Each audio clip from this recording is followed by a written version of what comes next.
ini Mas saya tanyakan. Iya.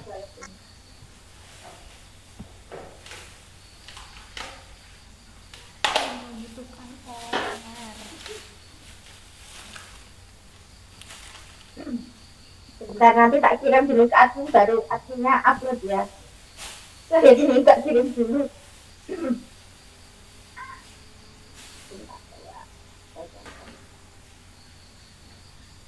Jangan susah Ibu.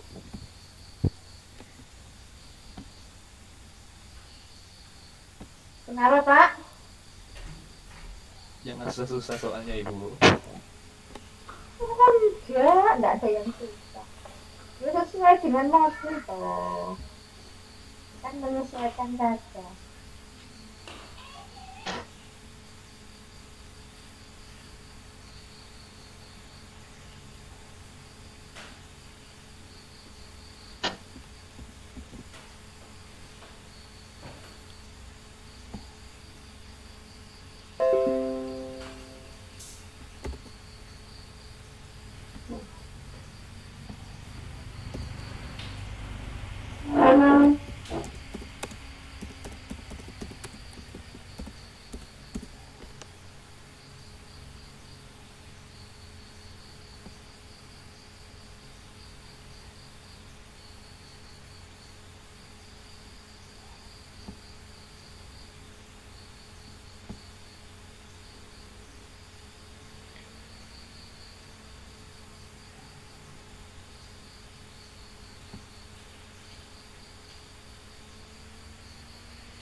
Bagaimana kita mulai atau menunggu yang lain?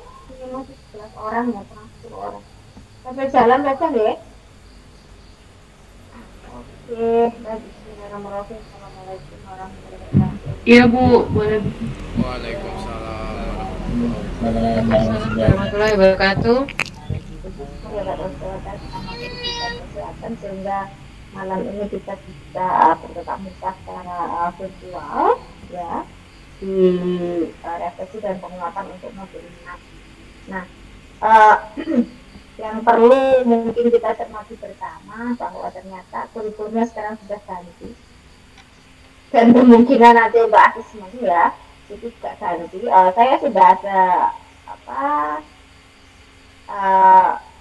materi ya, kemarin saya sempat dapat materi terkait dengan bagaimana pembelajaran dan asesmen yang nanti akan diterapkan pada kurikulum yang baru ya, tetapi karena mungkin kita sekarang yang dipelajari adalah masih berkutat di yang lama, nanti kita sambil jalan kita juga akan pelajari yang baru.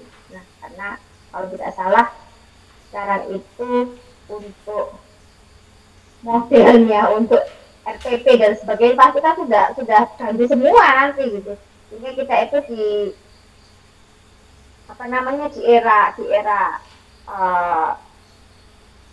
era perubahan gitu, sehingga ketika nanti kita masuk ke pengembangan perangkat diharapkan kan juga yang kita kembangkan perangkatnya adalah sesuai dengan yang nanti akan kita ajarkan.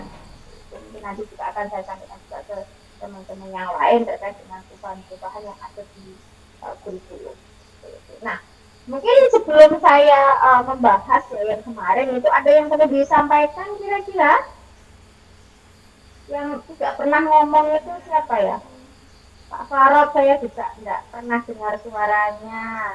Pak Aiselin ini saya juga belum pernah mendengar suaranya. Kenapa? Karena ketika kemarin kita ketemu di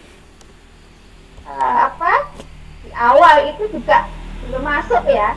Pak Selin itu yang mana sih Pak Selin? Bisa membuka diri atau enggak? Membuka kameranya enggak? Pak Selin? Pak Selin? Nah, ini perlu dipertanyakan ini kemana orangnya ini? Pak Selin?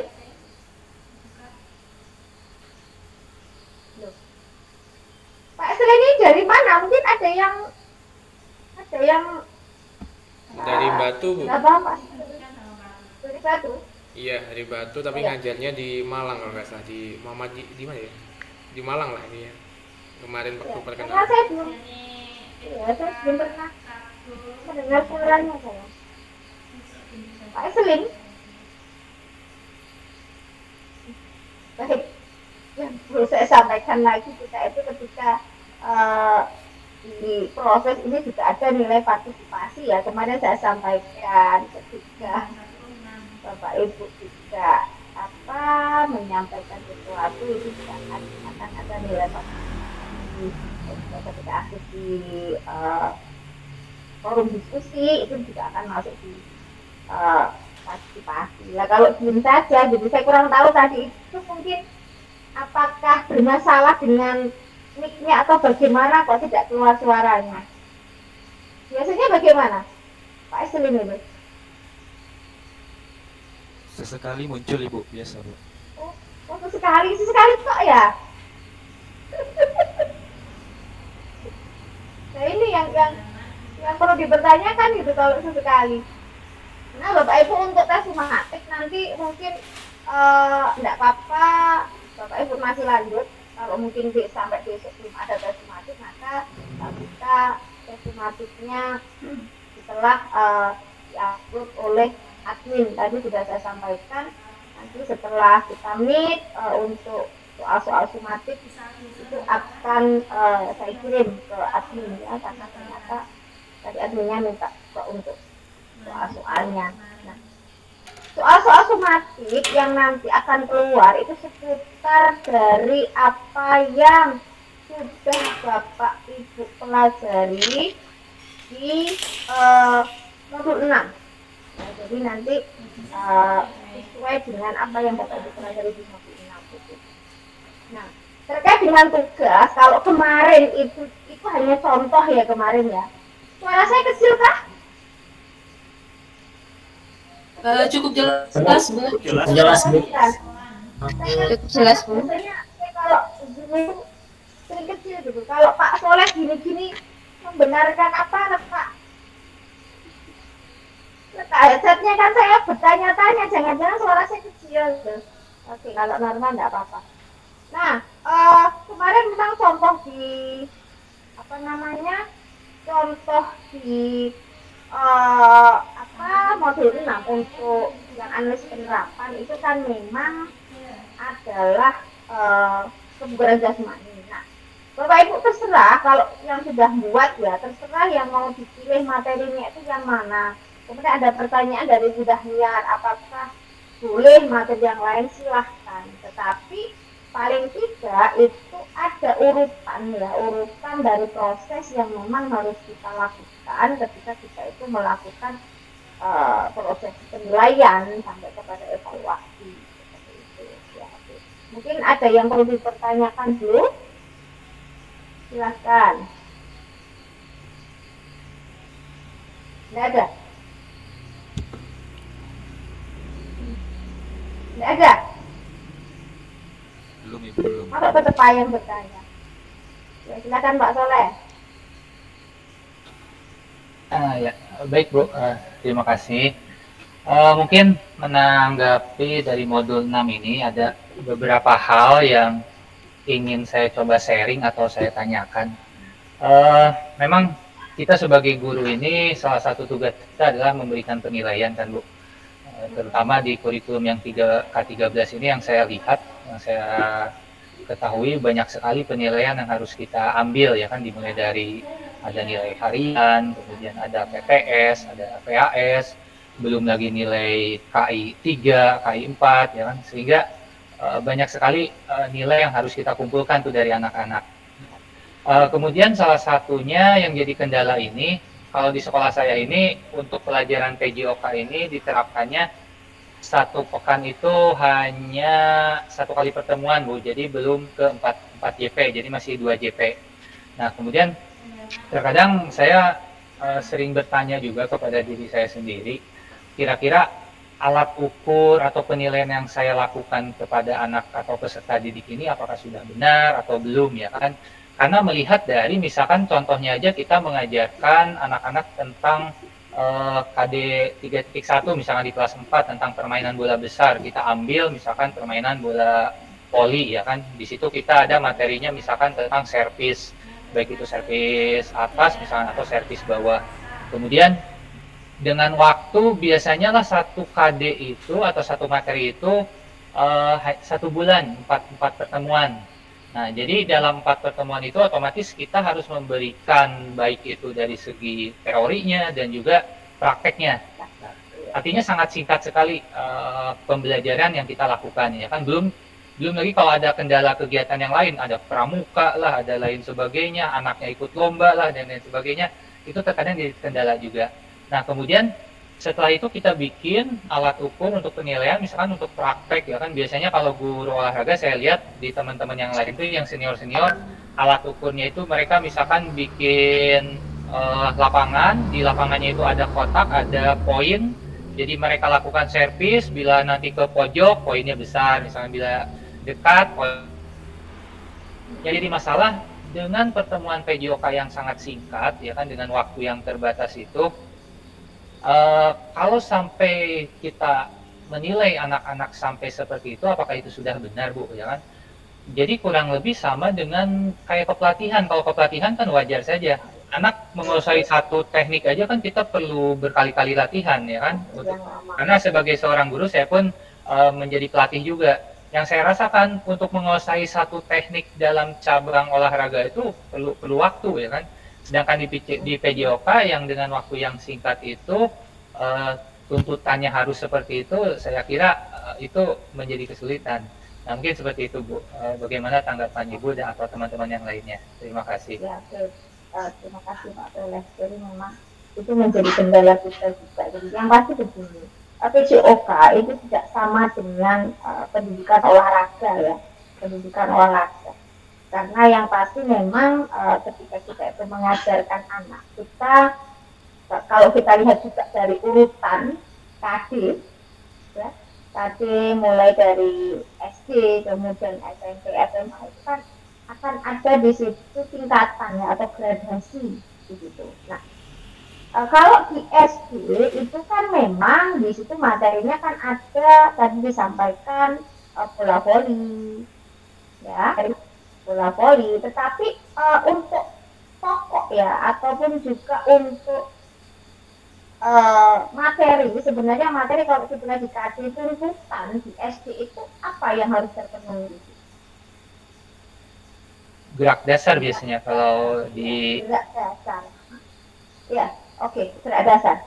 Di dalam pembelajaran PJOK memang kita itu tidak langsung kalau misalnya teknik itu berarti kita masuk kepada produknya ya atau hasil akhirnya itu adalah berarti dia bisa passing sekian dengan tadi disampaikan ada kotak-kotak yang mungkin tadi dibuat oleh temannya yang lain gitu. Padahal kan sebenarnya itu adalah ketika mereka itu berproses ya. Karena kalau kita lihat di perkembangan gerak motorik itu kan ada tiga tahapan ya Pak ya, kognitif, asosiatif dan apa yang otomatisasi. Nah, itu kan juga perlu untuk kita pahami bahwa ketika di SD mereka itu mulai dulu di awalnya apa, mereka berpikir dulu kan bagaimana kognitifnya. Ketika ada melihat suatu gerakan seperti itu, kemudian mereka mencerna, ya kan? Mereka kan juga nanti akan belajar. Nah, pembelajaran ini kan tidak langsung instan bahwa ketika kita itu hanya 1-2 kali pertemuan kemudian mereka langsung bisa untuk praktek sesuai dengan apa yang kita inginkan. Nah, kalau saya ketika kita melakukan penilaian itu tidak mutlak ya, tidak harus misalnya kalau kalau memang kalau misalnya kalau dilihat itu materinya memang kalau dilihat di buku itu kan ya tetap sama kan antara SMP juga bagaimana mereka melakukan gerak awalannya, bagaimana ketika mereka perkenaan bola dan sebagainya. Padahal bukan itu yang menjadi fokus utama gitu loh. Jadi sebenarnya ketika kita menilai itu fleksibel saja gitu. Fleksibel itu bagaimana maksudnya? Jadi apa yang sudah mereka itu lakukan, proses yang memang sudah Pak Soleh lakukan atau juga teman-teman lakukan itu ya yang kita nilai ya apa adanya yang memang ada di lapangan seperti itu. Jadi kita tidak takut harus menilai nanti pokoknya dia itu kita atau kita berhasil ketika mereka itu apa bisa melewati misalnya servis itu bisa melewati net gitu kan, itu tidak menjadi salah satu tujuan, tetapi bagaimana mereka itu berproses gitu. Bagaimana mereka tadi itu mereka belajarnya mulai misalnya nanti fokus adalah kecerdasan. Ketika mereka melakukan servis itu gimana sih gerak lokomotornya dia, gimana sih ketika mereka melakukan gerak non lokomotor sampai kepada manipulatif.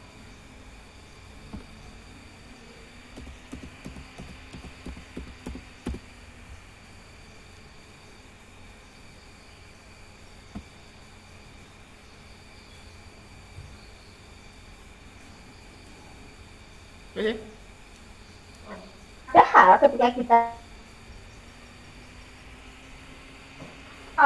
pasti akan beragam juga seperti kemarin yang ditanyakan oleh juga Pak Fajri kan, akan beragam juga kemampuan dari peserta didik kita gitu. Jadi ketika kita membuat norma penilaian itu kita sesuaikan dengan kondisi anak didik kita seperti apa.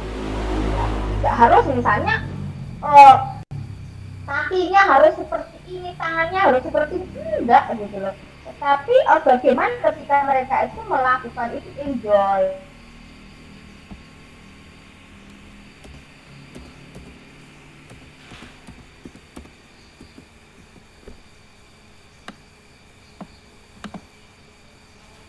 Ya, jadi mutlak kalau perasaan teknik itu bukan, ya itu bukan PCOK sebenarnya, karena kalau sudah penguasaan kepada teknik kebenaran teknik itu sudah SMA levelnya, bukan lagi SD. Jadi kita yang harus kita pahami apa tuntutannya, apa kompetensi dasarnya apa di situ dulunya, itu yang kita harus sesuaikan gitu dengan indikator pencapaian kompetensi. Itu kalau saya Pak. Jadi tidak harus apa ya tadi teknik ya, jadi bagaimana ketika mereka itu melakukan sampai kepada mereka ke hasilnya itu tidak sampai. Itu Pak ya. Atau ada yang menambahkan silahkan, atau mungkin ada mau menanggapi lagi silahkan.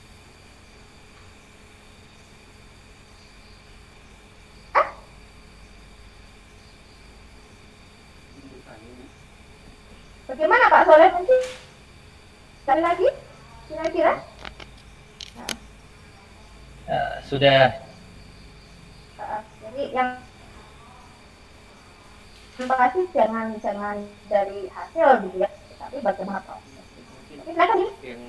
Yang dari yang Ibu jelaskan tadi, mungkin yang saya mungkin masih butuh penjelasan lagi, bagaimana mungkin menentukan indikator yang pas, yang sesuai gitu, kalau menurut pandangan Ibu yang sesuai dengan anak SD mungkin.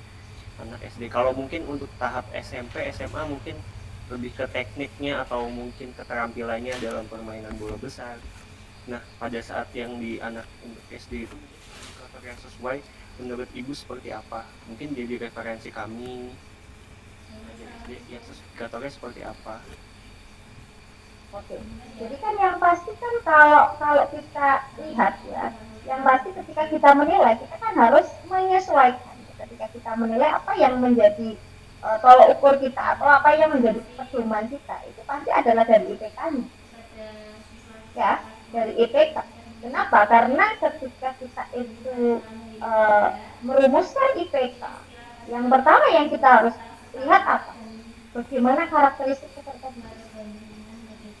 Ya, bagaimana karakteristik peserta didik. Kemudian apa lagi? Nah, kita tahu bahwa fungsi IPK ya, tahu ya fungsi IPK ada 4 ya. Apa saja? Ya berarti kita jadi pas gitu. Apa saja fungsi IPK itu? Yang pertama fungsi IPK adalah untuk menentukan ya. Yang kedua untuk ajar. Yang ketiga fungsi IPK adalah untuk menentukan desain atau kegiatan pembelajaran.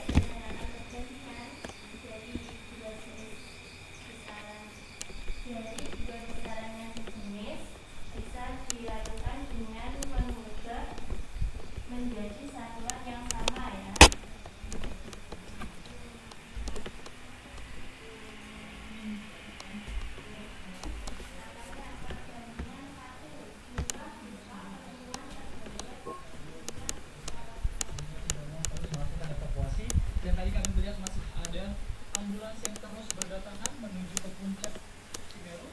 Dan ini tentunya untuk mencari korban yang masih dinyatakan hilang. Tadi kami sudah mencoba berjalan untuk lebih dekat, namun ruas jalan menuju ke puncak Semeru ataupun lebih dekat dengan Semeru ini sudah dinyatakan oleh jemaah. Artinya ini sudah disterilkan. Tidak boleh ada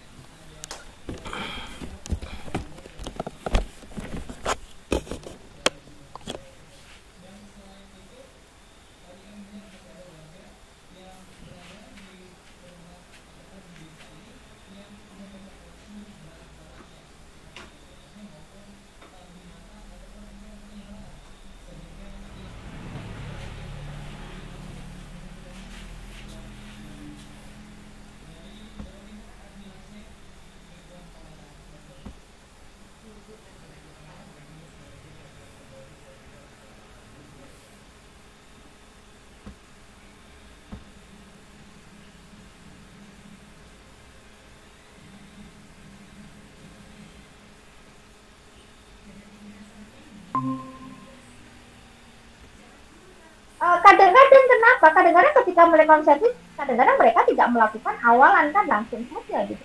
Berarti tidak ada gerak apa di situ. Gerak lokomotornya tidak ada. Nah, itu adalah sebagai apa ya? Sebagai indikator gitu atau sebagai kriteria ketika kita itu melakukan penilaian. Jadi tetap patokan kita apa ketika kita melakukan penilaian? IPK. Itu yang jadi patokan kita. Nah, kemudian ini yang mungkin nanti menjadi apa ya? Kadang-kadang menjadi problem gitu ya.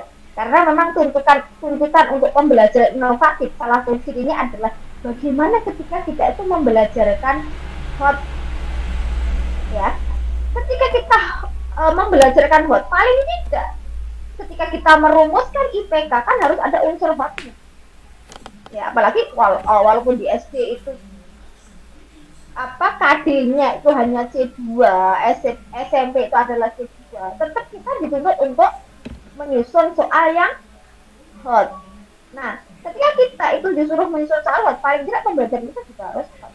Itu yang menjadi dasar. Ya, walaupun kadang-kadang tidak semua orang itu bisa menerima apa yang atau tidak bisa menerima alasan kita kadang-kadang ya, gitu. Ya, yang pasti begini, ketika kita itu menyusun soal hot, kita harus bedakan gitu ya, bagaimana sih ciri soal hot untuk SD, untuk SMP.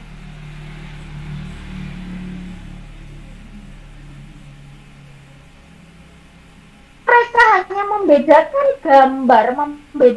gambar sudah hot SD atau SMP atau SMP itu yang kadang-kadang itu menjadi menjadi bahan diskusi juga sering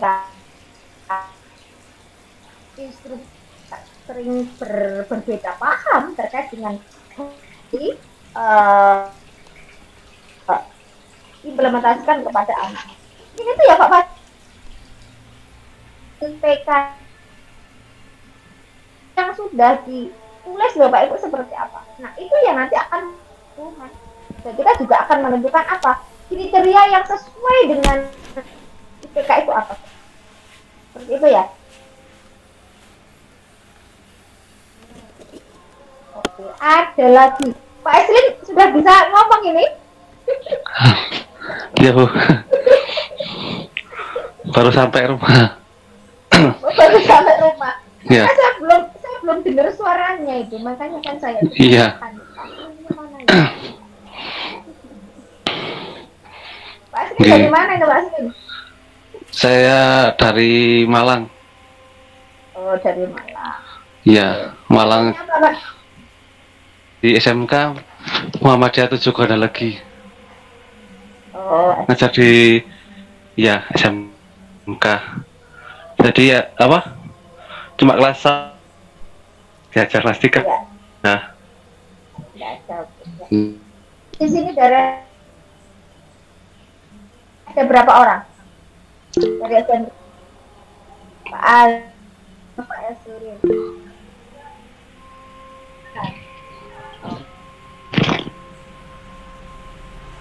Menyampaikan sesuatu? Ya.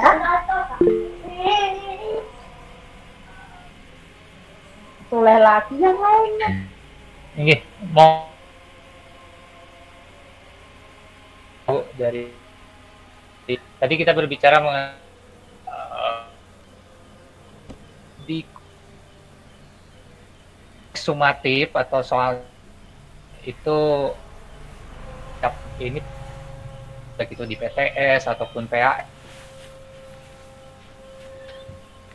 kan di soal-soal PJOK itu kan ada bunyinya misalkan lapangan sepak bola panjang sekian ya kan, kemudian ada juga pertanyaan misalkan diameter bola anu sekian.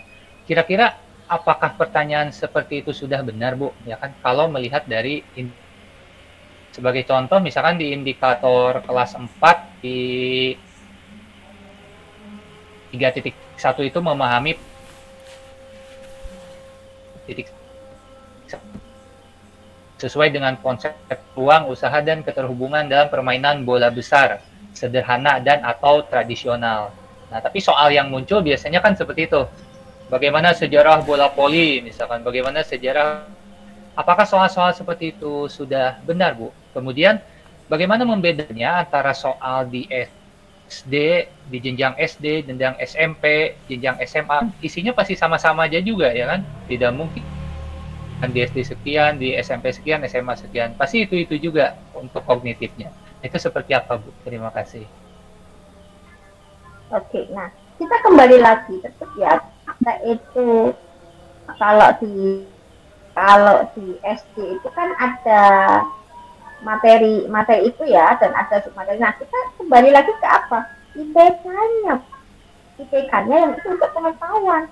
Apakah di IPK yang soleh itu tulis itu juga ada terkait dengan sejarah ya, sejarah bola voli gitu ya. Dari bola voli atau tidak ya, itu kemudian memang ketika kita itu terkait dengan kapan ditemukannya ya, atau juga ukuran lapangan, soal-soal tersebut itu kan masuk kepada soal yang lots ya. Kenapa? Karena itu hanya mengingat saja.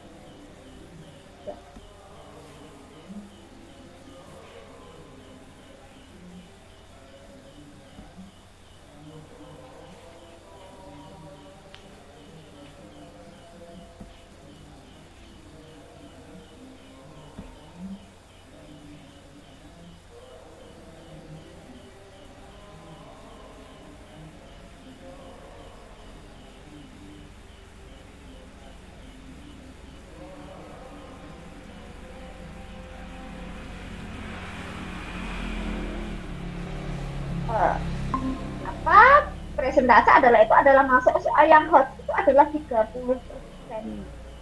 Nah, jadi itu sebenarnya adalah apa soal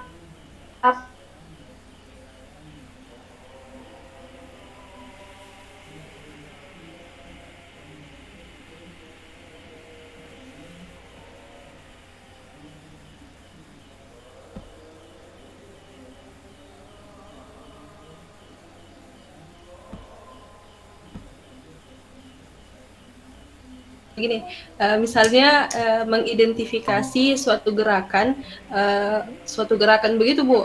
Kemudian apakah itu gerak lokomotor, apakah itu non lokomotor, begitu Bu. Mengidentifikasi kombinasinya dari gerakan itu Bu. Apakah itu termasuk HOTS? Oke. Ciri soal HOTS itu sebenarnya bisa dilihat dari apa? Indikator soal. Ya, pertanyaan saya sekarang, biar kita ini jadi melebar ya. Nah, apakah sama antara indikator pencapaian kompetensi dengan indikator soal? Itu pertanyaan saya. Siapa yang mau menjawab? Apakah sama indikator pencapaian kompetensi dengan indikator soal? Sama enggak? Silahkan. Sama Bu. Sama, ayo. Siapa ya, Pak Fajril? Kalau menurut saya beda, Bu. Beda-bedanya di mana? Nah, ini beda, Pak Ahmad Hakim sama. Kalau Pak Fajril bedanya di mana? Kalau indikator kompetensi kan mungkin indikasi yang menunjukkan bahwa sesuai dengan targetnya. Sesuai dengan apa yang kita. Kalau indikator soal apa? Kalau indikator soal kan berarti soalnya sudah masuk HOTS atau tidak, ada indikator-indikatornya seperti itu. Kalau ciri-ciri soal HOTS kan misalnya ya saya belum bisa menjelaskan ya. Ada kriteria soal HOTS seperti apa. Nah, soal itu terdapat indikasi-indikasi yang mengarah ke soal HOTS misalnya, atau indikator ke soal yang model yang lain seperti itu Bu. Oke, ada lagi yang mau menambahkan? Nah, sebentar. Oke, silakan Pak Azhar. Izin Bu, kalau indikator kompetensi itu, indikator kompetensi adalah apa istilahnya, rumusan untuk mengetahui apakah suatu KD tercapai. Kalau indikator soal itu lebih ke arah hasil pembelajaran Bu, hasil pembelajaran yang telah dilakukan. Tuh. Apa tidak sama saja itu? Maksud kalau misalnya indikator kompetensi kan khusus untuk KD-nya Bu, KD. Sedangkan indikator soal itu gambaran perilaku yang dapat diamati, diukur untuk menunjukkan bahwa seorang siswa telah mencapai suatu kompetensi tertentu sebagai bentuk hasil pembelajaran, begitu. Kalau saya bukan apa yang disampaikan Pak Azhar, itu sama saja ya, karena ketika indikator pencapaian kompetensi ya memang ketika kita itu merumuskan indikator pencapaian kompetensi itu dapat diukur dan diamati, sehingga kita harus menggunakan kata kerja operasional yang jelas, ya kan? Kita tidak boleh misalnya menggunakan mengetahui, memahami, kita tidak boleh pakai itu. Kenapa? Karena itu terlalu umum gitu, itu tidak spesifik. Ya, itu. Nah, kalau saya bisa gambarkan, indikator pencapaian kompetensi ini adalah juga pedoman juga tadi ketika kita menyusun instrumen atau kita menyusun soal. Ketika misalnya kita itu menyusun atau merumuskan 3 IPK, ya, kita merumuskan 3 IPK. Nah, ketika kita menyusun soal, ya, minimal dari ketiga IPK itu harus terwakili ke dalam satu soal. Itu harus. Nah, kenapa? Ya tadi menjawab yang disampaikan Pak Azhar, karena kita mau melihat apa? Pencapaian kompetensinya yang kita ukur dengan soal tersebut. Nah, misalnya dari 3 itu minimal 1 soal. Ketika misalnya dalam 1 IPK kita membuat soal 5, 4, boleh enggak? Boleh enggak? Boleh. Boleh, Bu. Boleh. Nah, ketika boleh, maka misalnya ada IPK. Nah, ini kalau pakai apa namanya? Unit ini agak susah kalau mau menerangkan pakai itu apa namanya? Layar itu ya. Saya biasanya pakai Zoom sebentar. Mana ini? Gimana ya layarnya ya, Pak ya? Oh, ini whiteboard.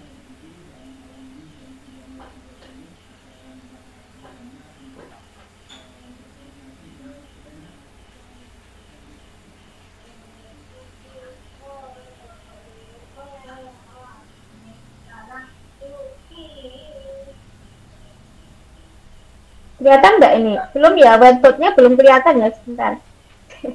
Belum, Bu.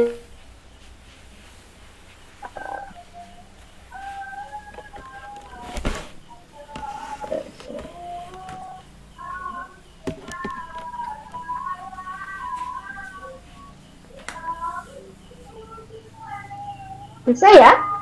Bisa dilihat kan? Belum? Belum, Bu. Belum, Bu. Bagaimana nih ya? Sebentar.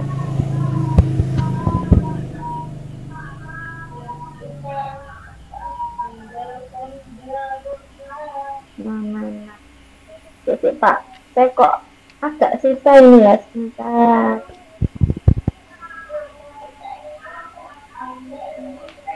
Bisa kah?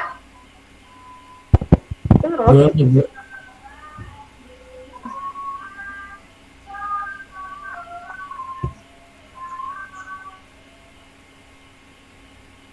Agak susah pakai. Mau. Jadi intinya adalah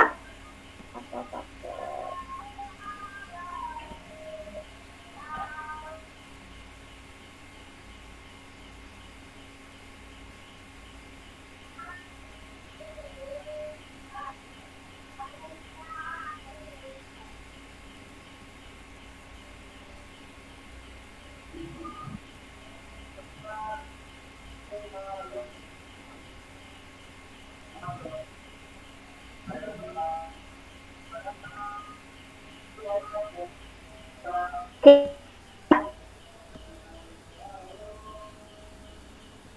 Apa?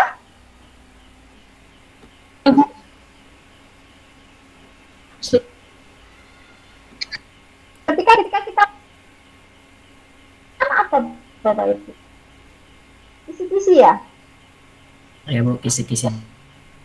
Ya. Kisi-kisi, Bu. Soal itu ada apa saja yang harus kita lakukan? Ada KD ya, ada IPK ya, ada Materi. Ada apa? Ada apa? Non? Iya. Ya, Ibu. Kemudian selain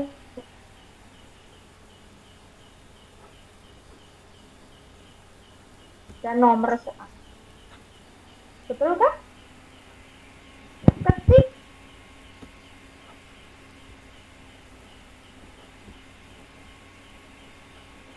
ya, ketika kita menyusun soal. Nah, maka misalnya dari satu IPK ini kita mau membuat 4 soal. Ya, dari materi A, maka ketika IPK-nya misalnya dari masing-masing IPK itu kita ada 3 IPK, maka ketika kita 3 IPK kemudian masing-masing IPK kita akan membuat soal 4 soal, maka per IPK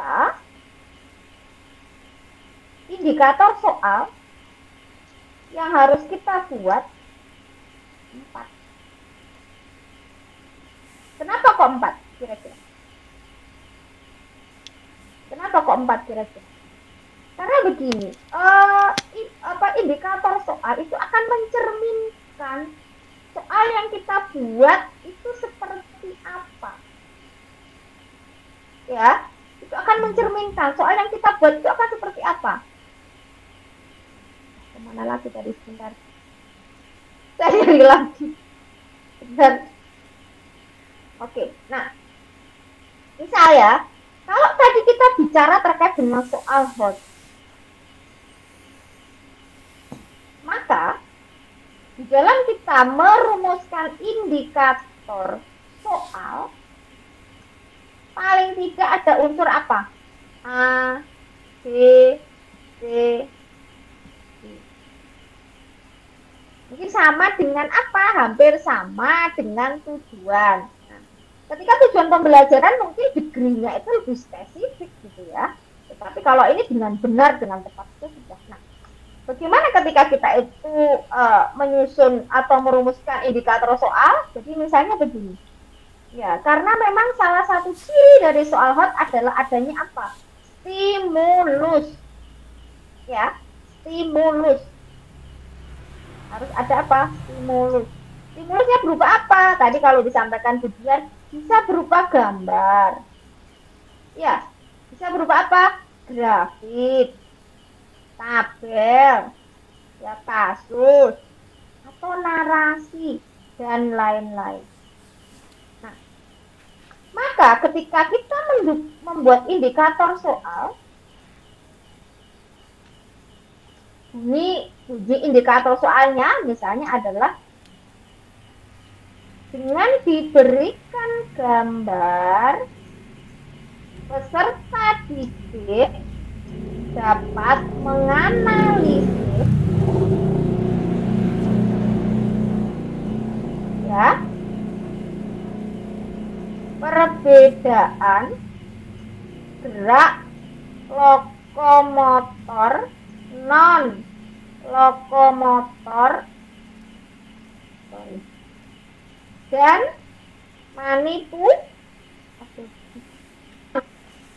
manipulatif dengan benar. Ini adalah indikator soal yang mencerminkan bahwa soal itu hot. Kenapa? Diberikan gambar masuk di mana? Masuk C. Condition. Ya kan? Kemudian peserta didiknya masuk di mana? Audiens, Bu. A. Menganalisis masuk di mana? Behavior. Baru dengan benar masuk di mana? Degree, Bu. degree Nah, ini ya, kalau misalnya kita adalah soal yang hot. Terus apa bedanya dengan soal yang tidak hot? Ya, kita lihat saja, biasanya hanya seperti ini. Peserta didik dapat menganalisis perbedaan gerak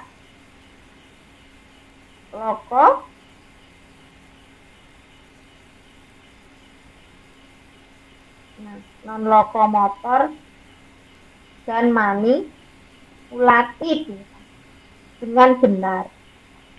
Tidak ada apa? Tidak ada stimulusnya, ya, tidak ada conditionnya. Itu tidak mencerminkan soal yang hot. Ya, apabila kita lihat dari indikator soal. Nah, kadang-kadang kita itu buat soal dulu baru kita menyusun visi-visi. Iya. Bener ya? Iya, Bu. Iya, Bu. Nah, akhirnya kita menyesuaikan bagaimana sih indikator soal yang kita buat tadi, kan seperti itu. Nah,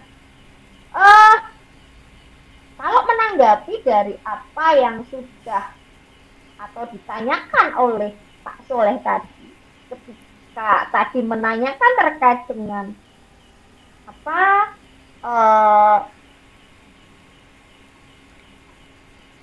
diameter bola dan sebagainya, kira-kira itu masuk soal yang mana kira-kira? Soal yang lot, belum masuk pada soal yang hot. Dan perlu lagi saya sampaikan bahwa ketika kita itu menyusun soal hot, atau ketika kita menyusun soal, tetap harus kita cek lagi apa? IPK-nya. Ketika tidak ada IPK di situ, ya maka kita tidak sesuai ya ketika kita itu memberikan soal seperti itu. Nah, kembali lagi memang biasanya ya kita itu berdasarkan pada apa? Buku. Ya, buku. Nah, kalau tadi saya sampaikan bahwa IPK itu salah adalah untuk atau sebagai pedoman ketika kita menyusun apa? Bahan ajar. Ya kan? Bahan ajar itu yang maksud sebenarnya siapa? Sehingga nanti bahan ajar yang kita susun itu sesuai dengan kemampuan atau kompetensi yang akan diraih oleh peserta didik. Ya gurunya. Ya gurunya yang mestinya itu menyusun bahan ajar tersebut. Oke, dari sini ada yang perlu disampaikan? Lagi ribet ya ternyata ya. Enggak kok. Enggak ya. Silakan. Pak. Bu, level kognitif itu perlu lah Bu dikisi-kisi. Oh iya perlu. Tadi kelewatan Pak. Nah, sekarang saya tanya Pak, kalau Pak Boy sekarang menyatakan level kognitif, level kognitif itu ada berapa sih Pak Boy? Kurang paham juga Bu. Lah. Di sini biasanya L3, L2 gitu. Nah, yo L1 itu levelnya apa saja, L2, L3 itu. Pak Boy nggak tahu Masa nggak tahu Pak. Nah terus Pak Boy menentukan, oh ini masuk L3 dari mana ketika kita menentukan L3 itu dasarnya? Nah, level kognitif itu ada 3 ya, memang ada L1, L2, L3. Nah, L1 itu yang termasuk L1 C berapa? C1, C2. C2 Bu. C1, C2. Nah, kalau L2? C3 ya Bu. Pernah ya saya sampaikan itu. Nah, C3. Pernah Bu. Level 3? Pak Boy saja loh yang saya tanya. Pak Boy level 3 itu C berapa Pak Boy?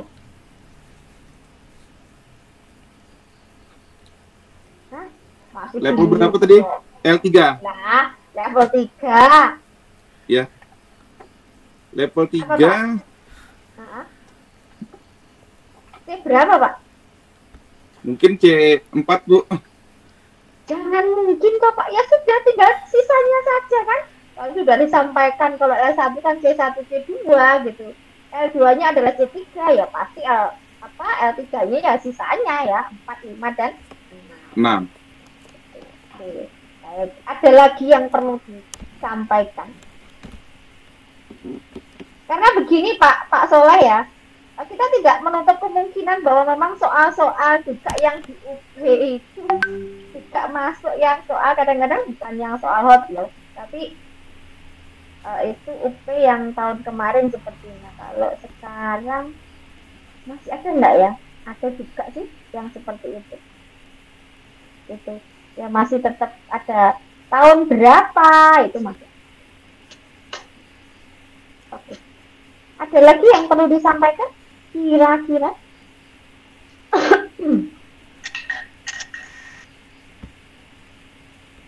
Ada? Enggak? Pak Hakim silahkan. Iya Bu, ini mengenai membahas tentang soal minggu depan itu siswa sudah mau ujian Bu, dan guru-guru sudah diminta untuk merakit soal. Kemarin saya berdiskusi dengan teman-teman guru, kebiasaan tahun sebelumnya itu Bu, hanya di pilihan ganda bentuk soalnya. Saya bilang, kalau misalkan pilihan ganda, tidak ada kesempatan anak-anak untuk menulis, karena di tahap SD ini, apalagi mereka selalu di rumah kemarin Bu, jadi saya sarankan untuk memasukkan juga soal esai dalam ujian nanti. Nah, bagaimana itu Bu? Apakah bisa disesuaikan atau hanya pilihan ganda? Seperti itu Bu. Oke, baik. Sekarang kan ketika kita itu memberikan soal tetap harus melihat dari jenjang juga ya Pak ya. Kita harus melihat dari jenjang juga. Nah, tidak masalah ketika Bapak itu memasukkan soalnya adalah soal yang isi. Tapi pertanyaan saya, apakah sudah masuk PTM kah mereka? Sudah Bu, pertemuan tatap muka sudah berjalan 30 menit satu mata pelajaran. Ya tidak masalah kalau memang di situ juga ada soal yang isi gitu ya. Tetapi tadi saya sampaikan kita harus melihat juga dari tingkatan juga kan, ada kelas atas sama kelas bawah kan juga kita sesuaikan. Karena apa? Karena memang saya mengalami sendiri gitu ya, ketika anak saya mulai dari TK sampai sekarang kelas 2 tidak mau menulis, harus dimarek. Nah itu memang terjadi yang disampaikan Pak Hakim tadi, tidak mau menulis kecuali kalau ada gurunya ya, kalau ada ustadznya baru mau nulis gitu. Makanya saya tanya, lo kamu nulis nggak nak di sekolah? Kalau ada ustadz ya mau nulis, tapi kalau di rumah saya paksa dia tidak mau menulis. Nah, ini karena juga pengaruh tadi daring gitu ya. Ya saya rasa juga tidak masalah karena memang mereka juga perlu untuk menulis seperti itu. Nah, tidak apa-apa Pak Hakim. Ada lagi? Saya Bu. Oke, silakan Pak Hasan. Izin bertanya Ibu tentang pembelajaran remedial ini Bu. Apakah kalau mereka atau anak-anak kita sudah kasih remedial Ibu, ternyata masih tidak mampu menanggapi apa yang kita mau atau tujuan belajar yang telah kita buat Ibu, apakah remedial itu hanya satu kali atau ya udahlah karena mereka sudah proses penilaian akhirnya nilai dituntaskan? Itu saja Ibu. Pertanyaan saya Bu. Oke. Memang remedial itu ini yang menjadi problem biasanya bagi kita sebagai seorang guru PJOK terutama. Kalau menurut saya memang secara teori itu kan memang ketika ada anak yang belum mampu ya, misalnya ketika kita sudah melakukan bentuk pembelajaran remedial ya, kita sudah melakukan misalnya pembelajaran ulang dengan metode yang berbeda, kita melakukan pembimbingan secara individual, kita sudah melakukan misalnya penegasan ataupun juga tutor sebaya, dan ketika kita uji lagi mereka ya, ketika kita tes ulang mereka ternyata mereka masih belum bisa mencapai KKM. Sebenarnya kalau secara teoritis Pak ya, atau itu ya kita harus tetap melakukan lagi gitu ya. Nah dengan apa? Misalnya kita juga melakukan tes diagnostik juga gitu kan, tes diagnostik. Karena kalau kita lihat kemarin ada ya tes diagnostik ya, itu untuk apa sih tes diagnostik itu? Karena memang itu adalah untuk melihat atau kita bisa melihat gejala ataupun juga mau mendiagnosis sebenarnya anak ini kurangnya itu di mana sih. Nah ini kita itu bisa memberikan perlakuan kepada mereka. Kalau misalnya memang kita sudah melakukan itu, kita juga perlu koordinasi dengan siapa? Guru BK, perlu kita libatkan orang tua, karena yang pasti di rumah mereka yang paling paham adalah orang tua. Kenapa kira-kira ini? Nah, kalau memang dia tetap tidak bisa, sebenarnya boleh saja kita tidak kita tidak menuliskan mereka itu, atau misalnya kita tetap mereka tidak mencapai KKM, itu kan tidak masalah juga sebenarnya ya. Kenapa? Seperti kemarin coba yang di Dahniar misalnya nilainya 0, mereka lebih bisa naik kelas. Nah, itu kan juga kurang teliti juga kan gurunya di situ karena nggak ada nilainya. Nah hal seperti itu yang memang juga harus kita perhatikan gitu, karena memang ketika kita kenaikan kelas itu maksimal kan ada 2 mata pelajaran, baik itu pengetahuan atau keterampilan yang itu tidak mencapai KKM, itu kan masih boleh untuk naik kelas ya. Baru kalau itu 3 misalnya ya berarti boleh ya, tidak bisa aja untuk naik. Nah kalau memang yang di Budahniar itu kan memang kasusnya beda kan, kasusnya beda itu. Berarti kekurang telitian juga dari wali kelasnya. Gitu. Kenapa? Karena anak saya juga pernah seperti itu gitu loh. Ada salah satu nilainya tiba-tiba dia sudah dinyatakan naik ke kelas berikutnya. Ketika saya cek loh, Ustazah ini kok nilainya kok bisa dapat 0 ya gitu, 0. Saya tanyakan ternyata memang keliru di situ. Nah itu kadang-kadang wali kelas itu tidak ngecek sampai di situ. Ini semuanya jadi wali kelas ya? Berarti harus lebih jeli lagi ya, biar tidak terjadi seperti yang di tempatnya Budanya juga itu. Saya tidak, Bu. Maafkan Oh, aja. enggak. Oke, gitu ya Pak Hasan ya. Ya Ibu, terima kasih Ibu. Oke, ya ada lagi. Silahkan.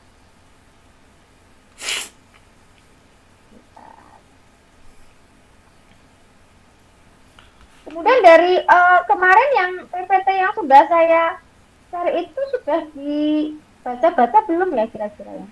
Kira-kira mana yang belum dipahami di situ? Dari PPT yang sudah saya share kemarin, ada mungkin yang belum dipahami? Silahkan ditanyakan apa yang belum, misalnya mulai dari KB1 ya, terkait dengan konsep kemarin sudah ya, jadi saya rasa tidak perlu kita bahas lagi ya. Kemudian ini juga sudah kemarin sudah saya jelaskan. Kemudian manfaat ya, manfaat tes pengukuran tidak perlu.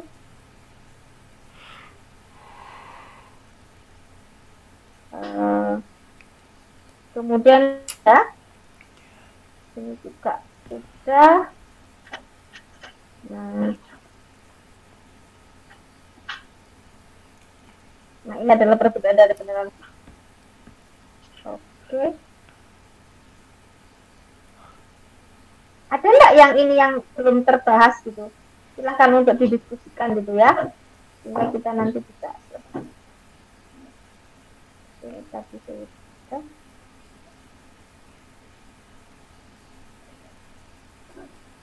PTK nggak ada masalah ya?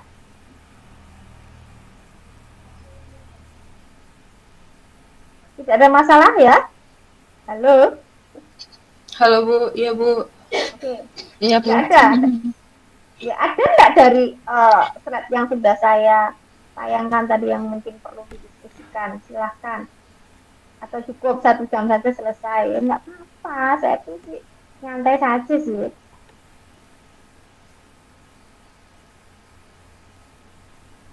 Halo, ada yang perlu disebut lagi enggak? Kalau enggak ya sudah.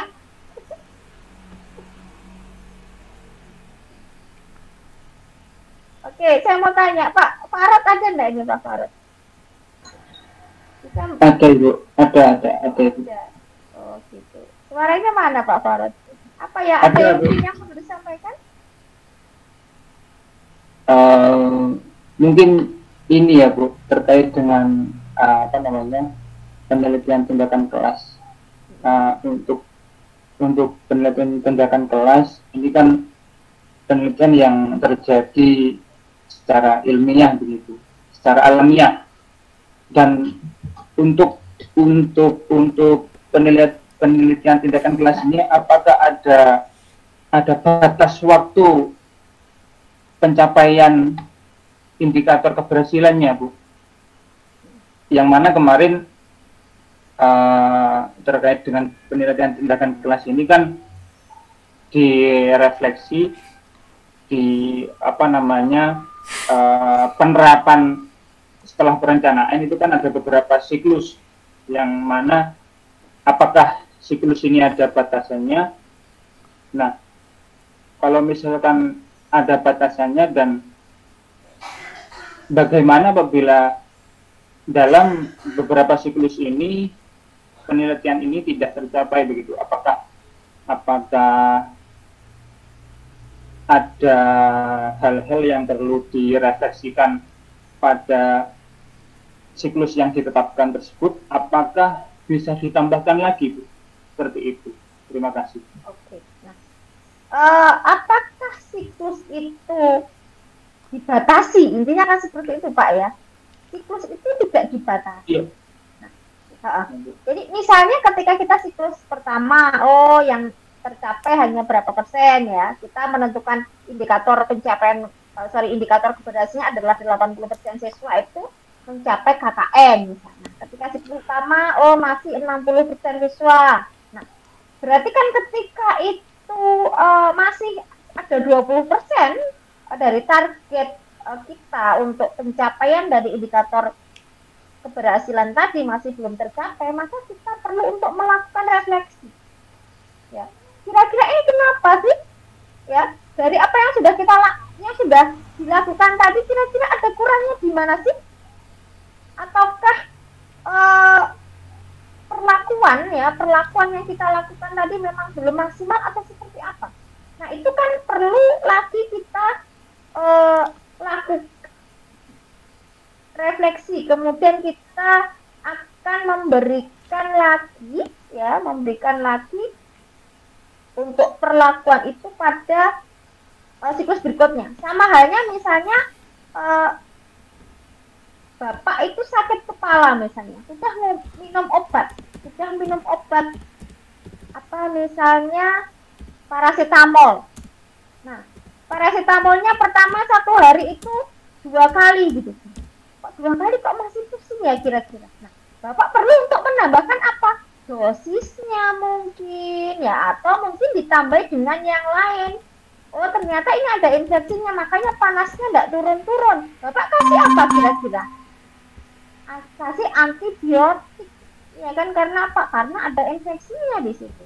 Itu sebenarnya fungsi dari refleksi. Kira-kira nanti akan saya apakan? Nah, misalnya ketika Bapak memberikan model pembelajarannya adalah problem based learning, ya, dengan dikasih masalah ternyata tetap saja mereka masih belum. Kira-kira saya kasih apa ya? Oh, tadi itu mereka ketika dalam proses pembelajaran saya tidak kasih reward and punishment misalnya. Nah, ketika ada reward dan punishment, dimungkinkan nanti itu mereka akan lebih tertarik. Kenapa? Karena dengan adanya reward mereka akan termotivasi untuk belajar materi itu. Itu sebenarnya. Jadi selama ini kalau siklus itu kan tadi saya bilang tidak ada batasan gitu, tetapi kalau dari pengalaman itu kan tidak sampai siklus itu sampai misalnya siklusnya sampai 4 siklus, itu enggak ada, itu jarang sekali. Itu ya Pak Farad ya. Baik Ibu, terima kasih Ibu. Oke, ya. Ada lagi mungkin? Karena nanti harus ada PPK ya. PPK nanti harus dilakukan juga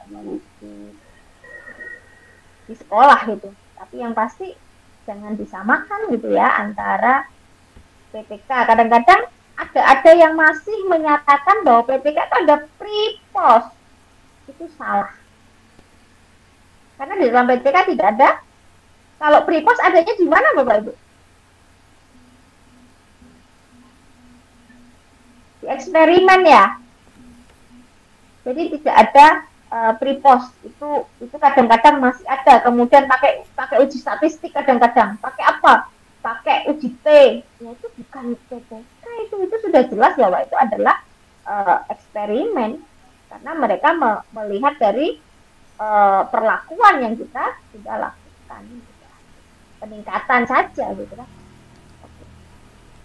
Ada lagi atau sudah cukup? Itu anaknya Pak Soleh mau ikutan itu.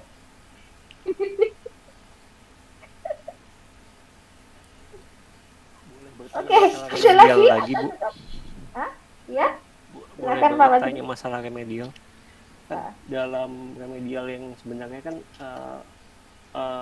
pemberian evaluasi tentang hasil belajar ya, maksudnya pemberian materi yang disesuaikan dengan anak yang masih di bawah KKM. Sebenarnya kan seperti itu ya Bu ya. Tapi dalam hasil akhirnya kan ada output yang namanya penilaian atau nilai ya Bu ya. Dalam masalah penilaian ini Bu, dalam track yang benar itu seperti apa yang saya tanyakan tuh, pada saat penilaian kita sudah menentukan indikator-indikator penilaiannya ya Bu ya. Kalau yang seperti ini maka nilainya seperti ini. Bagaimana jika anak yang di remedial tadi mendapatkan nilai yang bagus, bukan sedang, maksudnya ada capaian yang lumayan meningkat.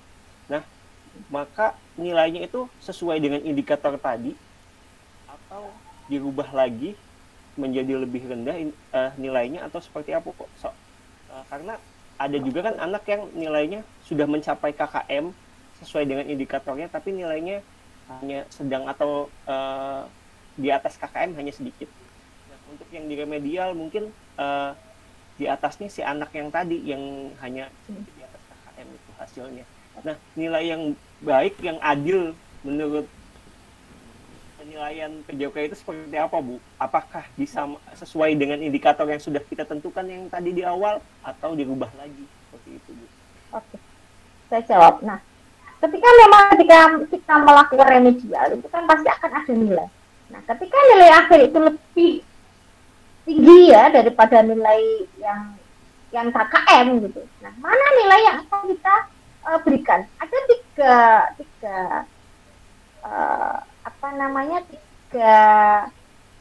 kriteria ya yang pasti begini. Ketika kita itu nanti akan memberikan nilainya adalah nilai yang dia peroleh saat itu, jadi nilainya adalah di atas KKM, maka kita tidak adil dengan temannya yang lain yang mereka sudah mencapai KKM dan nilai pas KKM tadi itu kita tidak adil. Nah, ada juga yang kedua adalah kita bagi dua, nilai awal dengan nilai akhir, kemudian kita bagi dua, kita rata-rata. Belum tentu bahwa nanti nilai yang kita bagi dua itu nanti akan mencapai KKM. Kadang-kadang masih di bawah KKM. Nah, yang ketiga ini yang paling adil gitu. Jadi berapapun nilainya dia, ketika dia itu mengikuti program remedial, maka nilai yang dimasukkan adalah nilai yang sesuai dengan KKM. Jadi kalau KKM 75 walaupun dia dapat 80 ya tetap 75 yang ditulis. Seperti itu Pak Pasti. Karena tetap ya kita itu harus bersikap adil juga gitu. Salah satu prinsip penilaian adalah bagaimana kita itu adil. Ya. Masih ingat ya prinsip penilaian itu ada berapa ya? Ada 9 ya. Bagaimana ketika kita itu bisa menilai atau penilai alat ukur yang kita gunakan itu valid, bagaimana ketika kita melakukan penilaian adalah objektif, bagaimana ketika kita menilai itu adalah adil ya, terpadu. Ya, kemudian apa lagi? Sistematis, kemudian apa lagi? Beracuan kriteria, ya, terbuka, ya, kemudian yang tidak kalah penting adalah akuntabel. Bagaimana penilaian itu bisa dipertanggungjawabkan, itu yang paling pokok. Nah, kadang-kadang memang ketika kita itu melakukan remedial, itu terbentur oleh waktu. Ya, waktunya kapan ketika kita itu melakukan pembelajaran? Padahal mestinya memang pembelajaran remedial itu kan di luar pembelajaran yang selama ini kita lakukan. Nah, ketika kita mau menentukan waktunya itu yang kadang-kadang susah. Nah, kalau saya, yang penting kita itu berproses. Ya, berproses mana sih yang dari keempat tadi kira-kira yang paling mudah kita lakukan ya, dan itu merupakan bentuk proses yang kita lakukan ya. Kalau menurut saya sih penugasan. Ya, karena penugasan nanti yang melakukan adalah siapa? Peserta didik. Dan itu kan di luar jam. Yang penting apa? Itu ada proses, tidak tiba-tiba nilai itu ditambah. Ya, nanti mengumpulkan buku ditambah gitu. Terus nak kamu beli buku saja, nanti serahkan bapak. Gitu. Banyak yang gitu. Tapi buat apa kalau bukunya belum dibuka kan? Kecuali kalau bukunya yang sesuai dengan materi, kemudian mereka belajar, kita tanya, mereka bisa, oke, nggak masalah. Itu mungkin di sekolah lain ada yang seperti itu. Kalau sekolah bapak itu nggak ada. Oke, itu ya Pak Sri ya? Iya Bu, yang ini Bu yang jadi kendala adalah penurunan motivasi anak itu sendiri. Misalnya gini, ada anak yang di remedial misalkan, jadi dia motivasinya ya udah yang penting sudah KKM, karena dia mikirnya mindsetnya ya udah saya mau gimana pun berusahanya, saya mau sebagus apapun saya, toh nanti juga KKM. Jadi dia mikirnya ya yang penting masuk KKM aja udah segitu. Nah bahkan ada juga ya sharing-sharing dengan teman juga banyak yang ada anak yang bahkan ya udah Pak beli buku aja, bener yang kata Ibu, atau Pak beli raket aja ya, Pak beli ini aja. Ada anak yang seperti itu Bu. Karena dia mikirnya mau kita berusaha juga tetap jadi KKM itu. Jadi anak karena sudah mindsetnya seperti itu, jadi mereka pun menawarkan ya udah Pak beli bola aja ya Pak, gitu. Ya udah Pak beli ini aja Pak, seperti itu Bu. Ya berarti kita harus rubah gitu ya, harus kita rubah. Apa yang kita rubah? Bentuk remedialnya yang kita rubah.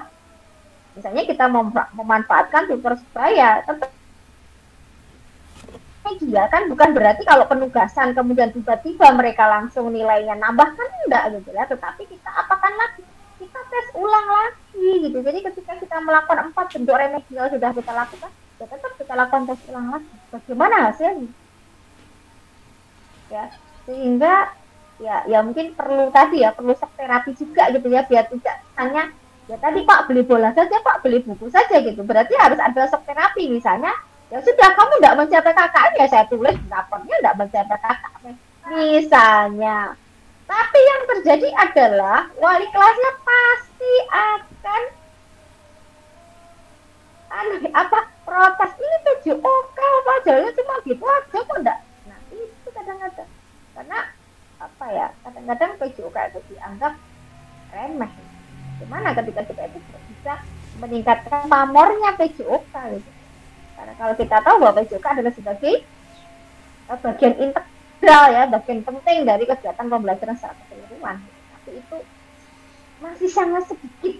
Saya pernah menjumpai di satu sekolah di Surabaya. Kebetulan ada mahasiswa PPL di situ dan PPL-nya PPC juga gitu. Ada satu guru yang memang ya kalau saya lihat ya kalau di situ itu guru tersebut jadi misalnya begini, ketika ada tes kemudian siswa itu tidak mencapai norma atau limit yang ditentukan oleh guru, maka dia akan mengulang, tetap akan mengulang sampai dia bahkan dia itu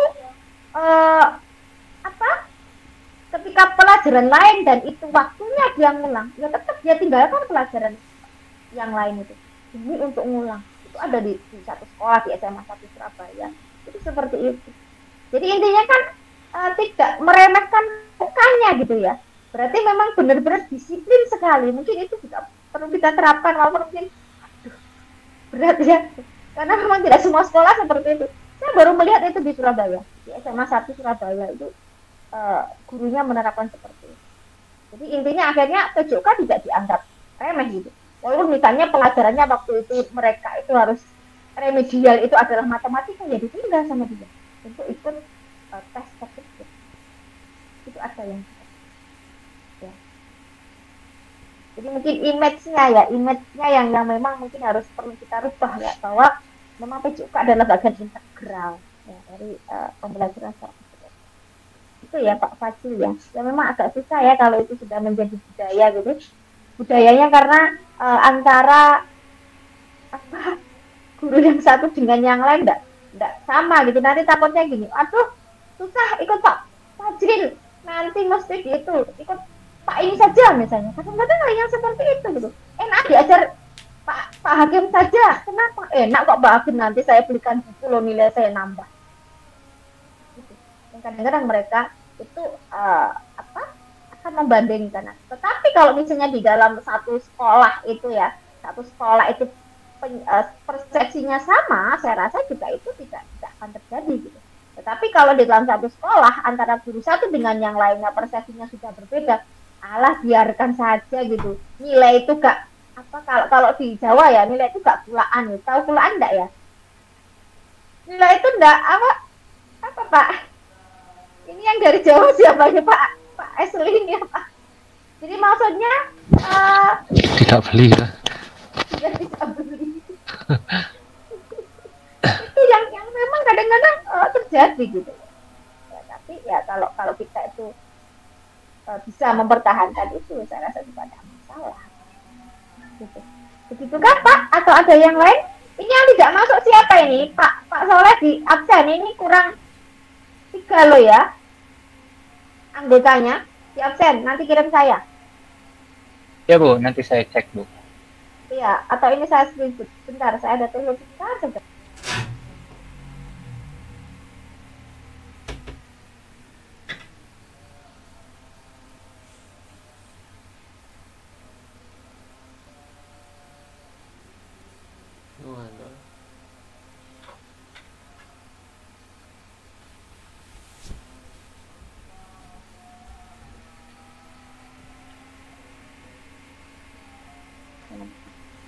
Oke. Ya. Ada lagi mungkin yang perlu disampaikan? Cukup? Cukup, Bu. Cukup ya, enggak apa-apa. Cukup saja ini. Oke, baik, enggak ada? Cukup? Pak Boy, tugasnya sudah belum? Pak Eselin, tugasnya sudah dilengkapi belum? Siapa lagi ya? Pak Boy terutama sama Pak Eselin itu mulai tugas 1 sampai tugas ini sudah masuk tugas ke-6 ya. Jangan lupa ya, dicek lagi ya. Pak Soleh sudah, Pak Soleh? Proses, Bu. Proses. Pak Boy jangan salah lagi ya yang di itu ya. Yang dikerjakan ya. Iya, Bu. Oke, Bapak Ibu, baik, mungkin itu ya yang bisa kita bahas untuk malam ini. Yang pasti nanti untuk tes sumatifnya akan menyusul ya. Tes sumatif bisa Bapak Ibu cek di mana? Di bagian modul yang paling belakang. Pernah dilihat nggak sih modulnya? Nanti nggak pernah. Ya, Bu. Ya, sama saja nanti kalau nggak dilihat ya. Oke, Bang, mungkin itu yang dapat saya sampaikan. Ada kurang lebihnya saya mohon. Saya kira selamat malam. Assalamualaikum warahmatullahi wabarakatuh. Tetap jaga Waalaikumsalam warahmatullahi wabarakatuh.